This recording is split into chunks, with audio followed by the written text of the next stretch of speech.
গ্রামের কাঁচা পথের মধ্যে দিয়ে পায়ে হেঁটে কটা মানুষ মৃতদেহ কাঁধে নিয়ে এগিয়ে চলেছে শ্মশানের পথে।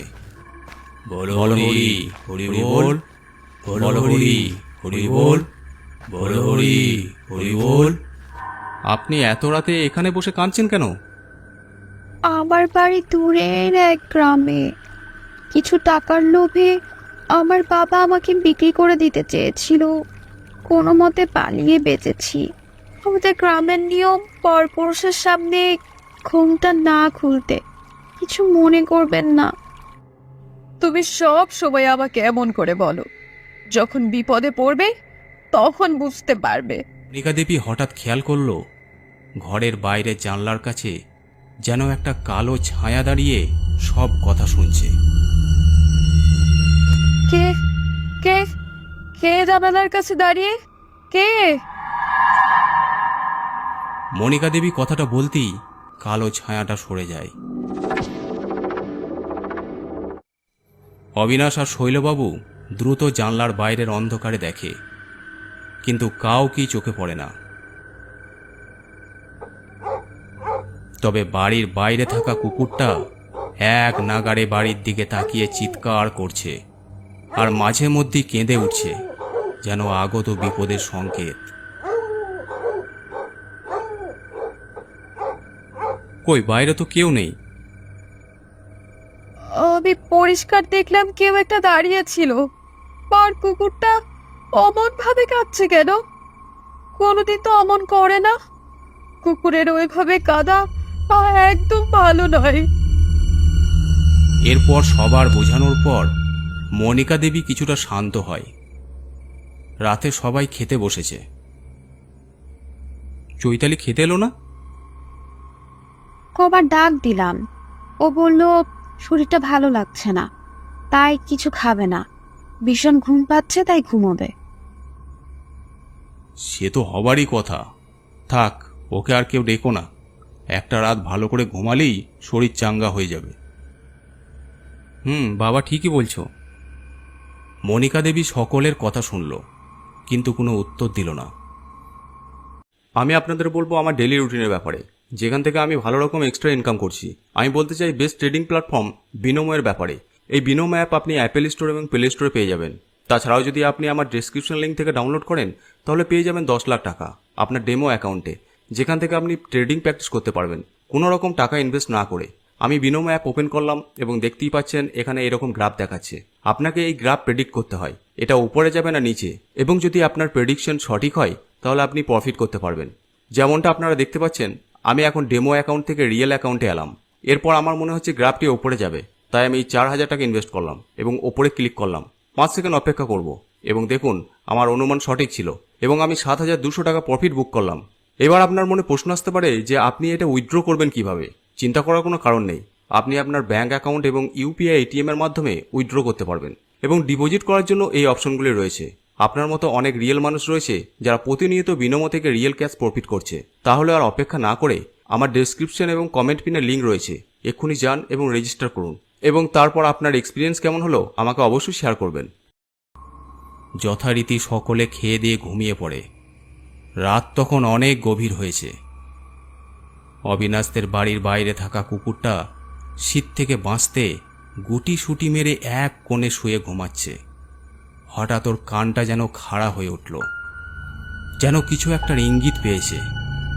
ধীরে ধীরে চোখ দুটো খুলে অন্ধকারের দিকে তাকিয়ে কেমন কুঁকড়িয়ে উঠল, যেন কিছু একটা দেখে ভীষণ ভয় পেয়েছে।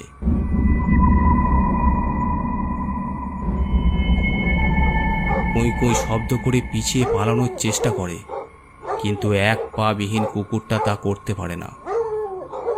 অন্ধকারের ভিতর থেকে একটা কালো ছায়া এগিয়ে গেল অসহায় কুকুরটার দিকে। সে অবশ্য কামড়ানোর চেষ্টা করে, কিন্তু তাও ব্যর্থ হয়। কালো ছায়াটি কয়েক মুহূর্তের মধ্যেই ওর মাথাটা ধরে মুড়িয়ে দিল। শীতের শান্ত রাতে ঘাড় ভাঙার মটমট শব্দটা একটু বেশি জোরালো শোনালো। একটা শব্দ বেরোল না কুকুরটার মুখ দিয়ে। ধপ করে মাটিতে লুটিয়ে পড়ল।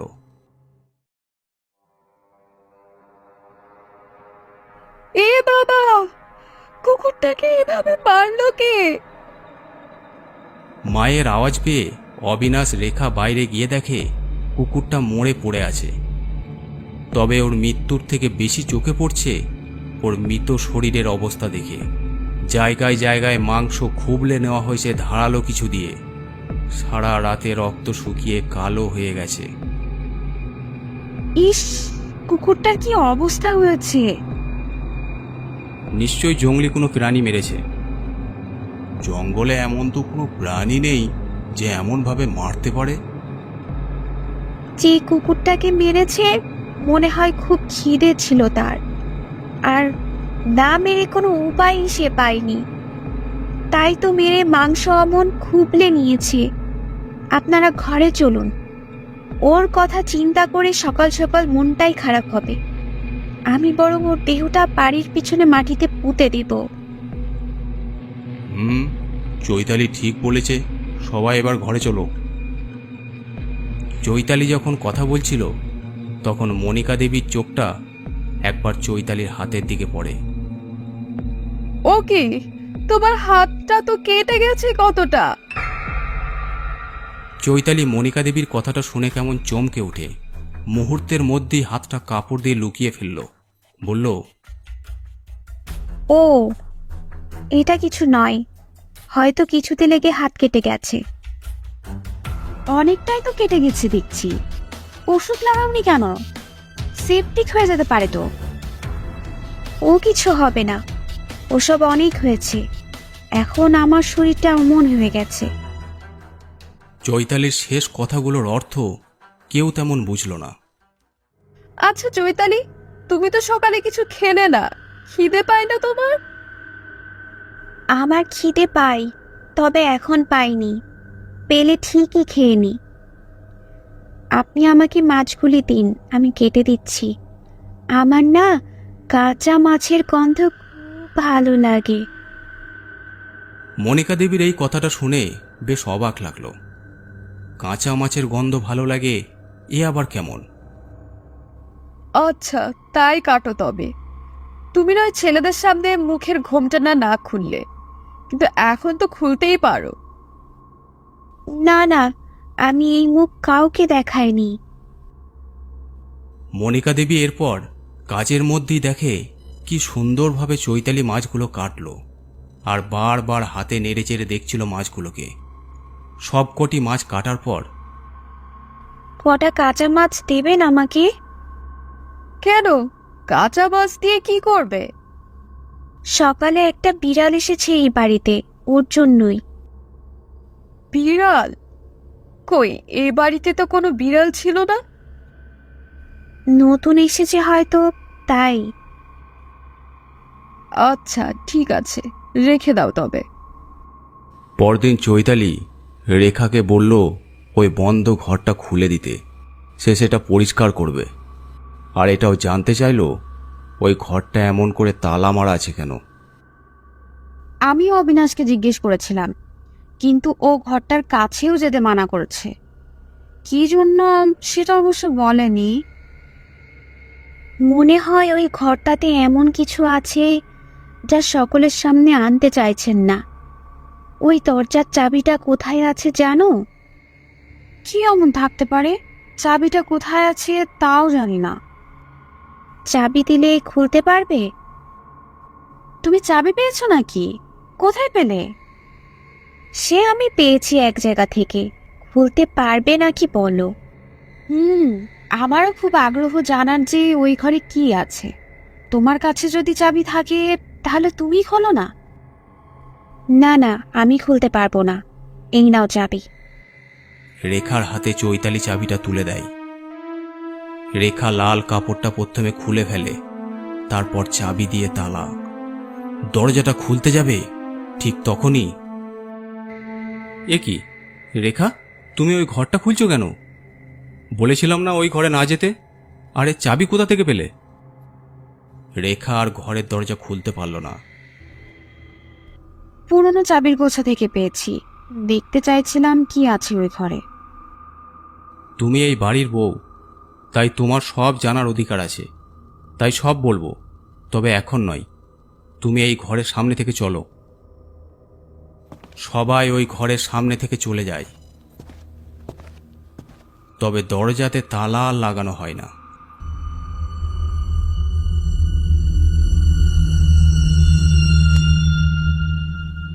সত্যি চৈতালি, তোমার হাতে জাদু আছে।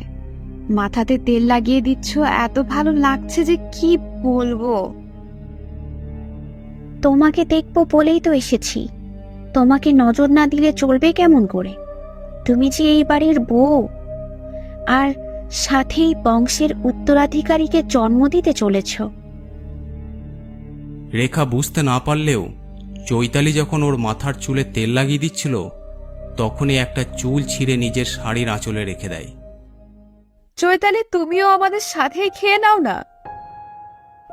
না না, আপনারা খেয়ে নিন, আমি পরে খাবো। আবার পরে কেন? এখনই খেয়ে নাও। সকাল থেকে তো কত কাজ করছো। ও আর তেমন কি, আমার ওতে অভ্যাস আছে। আচ্ছা মা, ওই কাঁচা মাছগুলি কোথায় রেখেছেন? সকালে বলেছিলাম যে বিড়ালটাকে দিব। ওই তো রান্নাঘরেই রেখে দিয়েছি, নিয়ে নাও। চৈতালি এরপর মাছগুলো নিয়ে বাইরে চলে যায়। অনেকটা সময় হয়ে গেলেও রেখা ফিরছে না দেখে আমাদের খাওয়া শেষ হয়ে গেল, আর এদিকে চৈতালি সেই যে বিড়ালকে মাছ দিতে গেছে, তার তো আসার নামই নেই। তা তো ঠিকই বলেছো মা। আমার মনে হয় বিড়ালটাকে নিজের হাতে খাইয়ে দিয়ে তারপর আসবে। আমি একবার দেখে আসি, দাঁড়া। মনিকা দেবী এরপর চৈতালির খোঁজ নিতে বাইরে যায়। বাইরে গিয়ে বাড়ির পিছনে জামরুল গাছের নিচে চোখ পড়তেই দেখে একটা মোটা কালো কুচকুচে বিড়াল কাঁচা মাছগুলোকে চিবিয়ে খাচ্ছে। বিড়ালটার আকার যেন একটু বেশিই বড়। মনিকা দেবী একভাবে কিছু সময় বিড়ালটার দিকে চেয়ে থাকে। কালো বিড়ালটা যেন বুঝতে পারে মনিকা দেবী ওকেই দেখছে, তাই পিছনের দিকে তাকিয়ে ম্যাও ম্যাও করে বোঝাতে চাই ওর খাবারের সময় এখানে না দাঁড়াতে। কালো মুখে লাল রক্ত লেগে থাকাতে যেন কালো বিড়ালটাকে আরও বেশি ভয়ঙ্কর লাগছে। তবে চৈতালির দেখা পাওয়া গেল না। মনিকা দেবী তাই ঘরের দিকে আবার চলতে শুরু করলো। মা, আমাকে খুঁজছিলেন? মনিকা দেবী কিছুটা কেঁপে উঠে পিছনে তাকিয়ে দেখে সেই চেনা ঘোমটা মুখে চৈতালি দাঁড়িয়ে। এ কে চৈতালি, তুমি এতক্ষণ কোথায় ছিলে? দেখলাম না তো। আপনি যেখানে ছিলেন ওইখানেই ছিলাম। মনিকা দেবী চৈতালির এই কথাটার মানে ঠিক ঠাউর করতে পারল না। ওই কালো বিড়ালটাই কি নতুন এসেছে আমাদের বাড়িতে? কি সুন্দর দেখতে না? খুব ভালো ছিল মাছগুলি। বিড়ালটা তোমাকে বললো বুঝি? সেটা বলতে পারেন। চৈতালি মেয়েটা কাজ কেমন করছে? কাজ তো ভালোই করছে, তবে মেয়েটার কথাবার্তা চালচলন ভীষণ অদ্ভুত আর রহস্যময়। এই এখন এখানে আছে, পর মুহূর্তেই এখানে নেই, আর অনেক কথার মানেও ঠিক বুঝতে পারি না। মনিকা দেবী এরপর দুপুরের ঘটনাটা শৈলবাবুকে বলল। ধুর, ওটা তো খুব সাধারণ কথা। কালো বিড়ালটা ওর পছন্দের, তাই অমন বলেছে। কি জানি বাপু, আমি তো ঠিক বুঝতে পারছি না। আচ্ছা অবিনাশ, তুমি ওই বন্ধ ঘরের কথাটা বলবে বলেছিলে, এখন বলো। তুমি এই বাড়ির বউ, তাই সবটা জানার অধিকার তুমি রাখো। শোনো তাহলে, ওই যে বন্ধ ঘরটা দেখছো, ওই ঘরটা ছিল আমার দাদার। তোমার দাদা ছিল বলছো কেন? আমার দাদার নাম ছিল সুবিনাশ।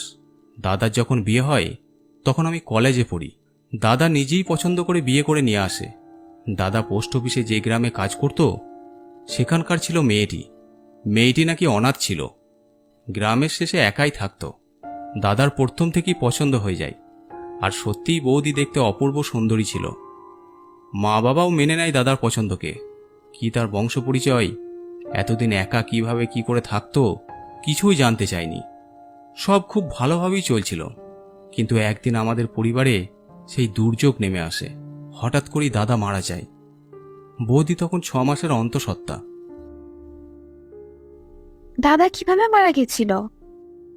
প্রথমে জানা যায়নি, তবে পরে জেনে অবাক হয়েছিলাম। বলছি শোনো পুরোটা। দাদা মারা যাবার পরেও মা, বাবা, বৌদিকে ভীষণ যত্ন করে রাখত, মেয়ের থেকেও যেন বেশি। মা বৌদিকে নিজের ঘরে থাকতে বললেও ওই ঘর ছেড়ে থাকতে চাইতো না। তবে একটা বিষয় অদ্ভুত ছিল, দাদা মারা যাবার পর গভীর রাত হলে দাদার ওই ঘর থেকে মাঝে মধ্যেই অদ্ভুত সব আওয়াজ আসতো। একদিন রাতে ওই রকমই আওয়াজ আসছে। মা ভাবল হয়তো বৌদির পেন উঠেছে, কারণ এই সময় পেন ওঠাটাই স্বাভাবিক। তাই মনিকা দেবী সেই ঘরের দিকে এগিয়ে যায়। দরজা ভিতর থেকে বন্ধ থাকলেও একটা জানলার পাট সেদিন বৌদি বন্ধ করতে ভুলে গেছিল। ওই তো জানালাটা খোলা আছে, বৌমাকে ডাক দি। মায়া এতটাই ভয়ঙ্কর দৃশ্য দেখে যে আমাকে আর বাবাকেও ডেকে নিয়ে যায়। আমরা গিয়ে দেখি বৌদির মাথাতে লাল সিঁদুর, পরনে লাল শাড়ি, বিড়বিড় করে কি সব মন্ত্র পড়ছে, যেন একটা আলাদা জগতে আছে। ঘরের মাঝখানে জ্বলছে আগুনের ধুনি। আমরা দেখলাম বীভৎস ভয়ঙ্কর সেই দৃশ্য। নিজের পেটে ধারালো একটা ছুরি দিয়ে চিরে পেটের বাচ্চাকে আগুনের ধুনিতে বিসর্জন দিচ্ছে। এখনই ঘরের দরজা বাইরে থেকে বন্ধ করে দাও, এ কোনো স্বাভাবিক মেয়ে নয়। বৌদি, ওটা কি করছো? কি হয়েছে তোমার? মার মুখ দিয়ে একটাও কথা বের হচ্ছে না। ও, তোরা দেখে ফেলেছিস? তবে যাক, ভালো হয়েছে। আমি আজ রাতেই এই 6 মাসের ভ্রূণকে আহুতি দিয়ে পিশাচ সিদ্ধ হব। তোদের ছেলে জেনে গেছিল আমার আসল সত্যিটা, তাই তো ওকে মেরে ফেললাম। বলেছিলাম আমি এখান থেকে চলে যাব, তা না আমাকে বাধা দিতে এসেছিল। তোরাও বাধা দিস না, নইলে তোরাও মরবি। দাদার মৃত্যুর কথা শুনে এমন ভয়ঙ্কর দৃশ্য দেখে আমরা মাথা ঠিক রাখতে পারি না। তবে রে পিশাচি, দেখ তোর কি করি। বাবা বাইরে যায়। বৌদি ওরফে ওই পিশাচি বারবার চিৎকার করে বলে ওঠে, দরজা খোল বলছি, নইলে তোরাও বাঁচবি না। কিছু সময় পর পীর দরবেশ বাবার মুখে সব কথা শুনে উপস্থিত হয় আমাদের বাড়িতে। আমি সব কথা শুনেছি, তোমরা ভালো করেছো দরজা বাইরে থেকে বন্ধ করে দিয়ে, না হলে আজ রাতেই ও তোমাদের সবাইকে মেরে ফেলতো। ওরা আসলে মানুষের চেহারা নিয়ে থাকা পিশাচি। ছেলেদের নিজের রূপের জালে ফাঁসিয়ে তাদের সন্তান নিজের শরীরে ধারণ করে, আর পেটের ভ্রূণ 6 মাস হলে অমাবস্যার রাতে তাকে পিশাচিকে আহুতি দেয় আর নরকের কাছে স্থান পায়। এই কাজ পুরো করতে পারলে এদের আর মৃত্যু হয় না। তবে কি এর মৃত্যু হবে না? না, ওর কাজ পুরো শেষ হয়নি। তার জন্য ঘরের বাইরে বেরিয়ে কালো বিড়ালের রূপ ধরতে হবে, তবেই নরকে পিশাচের কাছে যেতে পারবে। তবে আমি আর তা হতে দেব না। এরপর দেখলাম আর একটি দৃশ্য। পীর দরজা খুলতেই পিশাচিনী ঝাঁপিয়ে পড়ে পীরের ওপর। তবে পীর তৈরি হয়ে এসেছিল। কিছু করার আগেই ধারালো এক ছুরি পিশাচিনীর বুকের বাঁ পাশে বসিয়ে দেয়, আর ভয়ঙ্কর চিৎকার করে পিশাচিনী কর্পূরের মতো মিলিয়ে দেয়। তোমাদের আর চিন্তা নেই, আর কিছু হবে না। তবে এই ঘর আমি বন্ধ করে যাব। এই ঘরে আর কোনোদিন যেন কেউ না ঢোকে, যেহেতু এই ঘরেই ভ্রূণের আহুতি দিয়েছিল। তাই রেখা সব ঘটনা শুনে অবাক হয়ে যায়, কোনো কথা বলতে পারে না। গভীর রাতে রেখা হঠাৎ ছটফট করতে শুরু করে। রেখাকে অমন করতে দেখে অবিনাশ বেশ ঘাবড়ে যায়। কি হয়েছে তোমার? অমন করছে কেন? পেটে ভীষণ ব্যথা করছে, ভীষণ ব্যথা করছে। উফ! অবিনাশ দৌড়ে গিয়ে বাবা মাকে ডাকে। অবিনাশের কথা শুনে শৈলবাবু আর মনিকা দেবীও দৌড়ে আসে। কি হয়েছে রেখা? কষ্ট হচ্ছে বলো। মা, আমার খুব কষ্ট হচ্ছে। মা, ও মনে হচ্ছে আর বাঁচবো না। ছি, অমন কথা বলতে নেই। শৈলবাবু খেয়াল করে এত কথা সত্ত্বেও চৈতালি কিন্তু কোথাও নেই। ডাক্তারকেও কতবার ফোন করেছি, ধরছেও না। শৈলবাবু চৈতালিকে ডাকতে গিয়ে দেখে ওর ঘরটা খোলা। ঘরের ভিতরে দেখে চৈতালি মাটিতে বসে, আর ওর সামনে একটা ছোট পুতুল, যার শরীরে চুল দিয়ে মোড়ানো আর একটা সূঁচ দিয়ে খোঁচা মারছে। এ কি চৈতালি, তুমি ওইসব কি করছো? চৈতালি ধীরে ধীরে মুখ ঘোরায় আর মুখের কাপড়টা সরায়। তুমি? আমি তোমাদের ছেলের বউ গো। চিনতে পেরেছো? কি ভেবেছিলে মরে গেছি? তোমার ছোট ছেলের বউয়ের 6 মাস চলছে তো, আর আজকেই ওর সন্তানকে আহুতি দিব। আর কেউ আমাকে আটকাতে পারবে না, ওই তীরও না। তবে রে পিশাচিনী, বললাম তো কিছুই করতে পারবে না। এই বলে সূঁচ দিয়ে আবার পুতুলের গায়ে খোঁচা দেয়। আর ওইদিকে রেখা চিৎকার করে ওঠে। আর 1 ঘন্টা পরেই তোমার বউ আর তার বাচ্চা সব শেষ। মনিকা দেবীও তত সময়ে ঘরের বাইরে থেকে সব দেখছে ও শুনছে। তুমি তুমি এখনই পীর বাবার কাছে যাও তো। তুমি এই দিকটা দেখো, আমি এখনই যাচ্ছি। যাও যাও। শৈলবাবু পীরের কাছে গিয়ে সব কথা খুলে বলে। এবার আমি গিয়েও কিছু করতে পারবো না, কারণ ওই পিশাচি তোমার ছোট ছেলের বইয়ের শরীরে কিছু একটা দিয়ে বশ করে ফেলেছে। এখন ওকে কিছু দিয়ে মারা যাবে না। কিছু একটা করুন, আমাদের পরিবার না হলে শেষ হয়ে যাবে। পীর বাবা অনেকটা সময় ভেবে বলল, তবে একটা উপায় আছে ওকে চিরকালের মতো শেষ করার। হ্যাঁ বলুন, কি উপায়? পিশাচিকে সেই চিরকালের মতো মারতে পারে যাকে ও বশ করেছে, মানে তোমার ছোট ছেলের বউ। ও তো কষ্টে নড়তেই পারছে না, তাহলে ও ওই পিশাচিকে মারবে কি করে? এই ছুরিটাতে আমি পিশাচি মারার মন্ত্র পড়ে দিচ্ছি।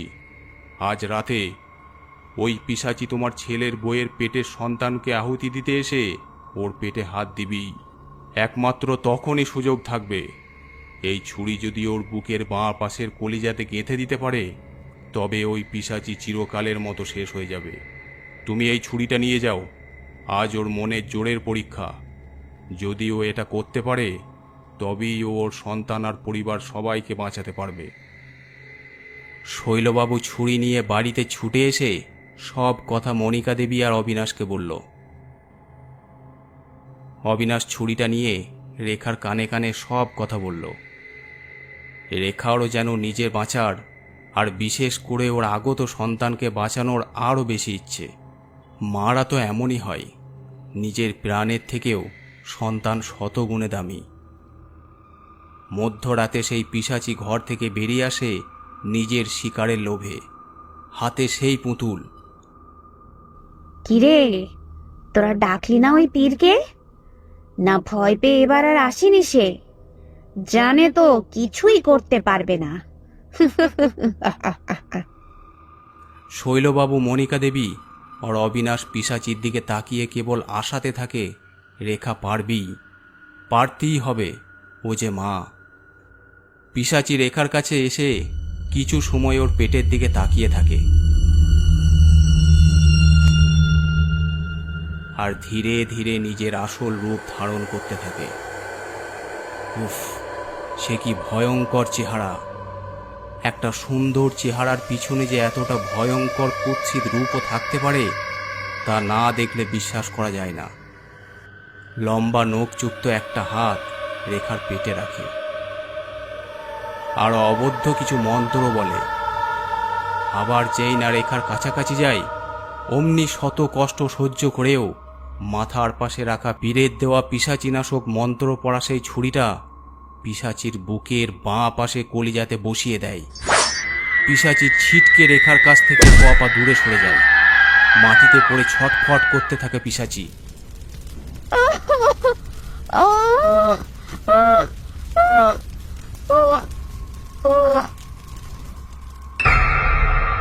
কি ভেবেছিলি আমার সন্তানকে আমার কাছ থেকে কেড়ে নিবি? কোনো অশুভ শক্তি কোনোদিন তার মা থেকে তার সন্তানকে আলাদা করতে পারেনি, আর তুইও পারবি না। যতবার কোনো অশুভ শক্তি আসবে ততবার মা থাকবে তাদের সন্তানকে বাঁচাতে। পীর বাবা বাড়ির বাইরেই ছিল, সেও এবার ঘরে এসে ঢুকলো। আর চিন্তা নেই, আর তোমাদের পরিবারের কোনো চিন্তা নেই। সত্যিই তোমাদের ছেলের বউয়ের অনেক মনের জোর। এত কষ্টের ভিতরেও যে এই কঠিন কাজটা সঠিক সময়ে করতে পেরেছে তা তারিফ করার মতোই। মা রেখা, এখন আর কোনো কষ্ট হচ্ছে না তো? না মা, আর কষ্ট হচ্ছে না। আমি কালকে সকালে এসেই বাড়ি শুদ্ধিকরণ করে দিয়ে যাব, আর ওই পুতুলটাকে বাড়ির পেছনে পুঁতে দেব। পীর সাহেব, পিশাচি আর ফিরতে পারবে না তো? না, আর কিছু হবে না। ও চিরকালের মতো শেষ। রেখা কমাস পরই একটা সুস্থ সবল ছেলে সন্তানের জন্ম দেয়।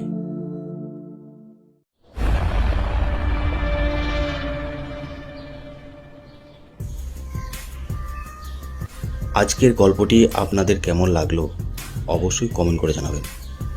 আর যদি ভালো লেগে থাকে অবশ্যই চ্যানেলটি সাবস্ক্রাইব করে দেবেন। আর আপনারা যারা গল্প পাঠাতে চান আমাদের ফেসবুক পেজে ইনবক্স করে পাঠাতে পারেন, অথবা আমাদেরকে মেল করতে পারেন। এছাড়াও আমাদের ইনস্টাগ্রাম আইডি আছে, আপনারা ফলো করে নিতে পারেন। সব কিছুর লিঙ্ক ডিসক্রিপশন বক্সে দেওয়া আছে।